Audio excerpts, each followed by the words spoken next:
ఆంధ్రప్రదేశ్ మరియు తెలంగాణలోని అభ్యర్థుల కోసం ప్రతిరోజు వచ్చే విద్యా ఉద్యోగ సమాచారానికి సంబంధించిన అప్డేట్స్ని ఇలా మీకు వీడియోస్ రూపంలో అందిస్తుంటా.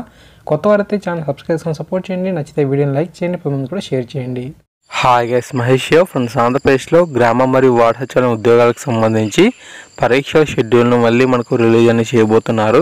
ఎందుకంటే చాలామంది అభ్యర్థులు కూడా ఒకటికి మించిన ఎగ్జామ్స్కి అయితే అర్హత అనేది కలిగి ఉండడం వల్ల వీరందరూ కూడా మళ్ళీ ఈ యొక్క ఎగ్జామ్స్ని రాసుకునేందుకు వీలుగా అర్హత అనేది కల్పించారు. కాబట్టి ఖచ్చితంగా మనకు ఎగ్జామ్ షెడ్యూల్ అయితే మార్పు అనేది చేయాల్సిన పరిస్థితి రావడం జరిగిందన్నమాట.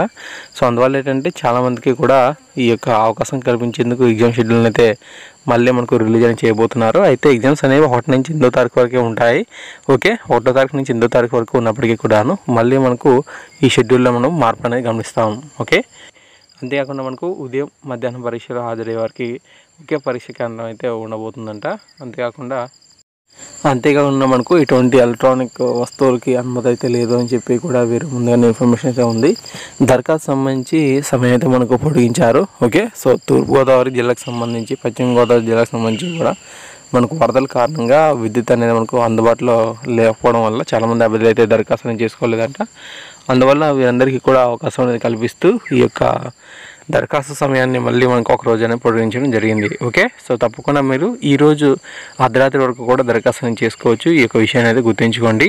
ఓకేనా, ఆ తర్వాత మనకు వాలంటీర్ పోస్ట్ సంబంధించి ఏవైతే మనకు ఖాళీలు అయితే మిగిలిపోయాయో వీటికి సంబంధించి ఈ నెల 26న మరొకసారి నోటిఫికేషన్ అయితే రిలీజ్ చేస్తారంట.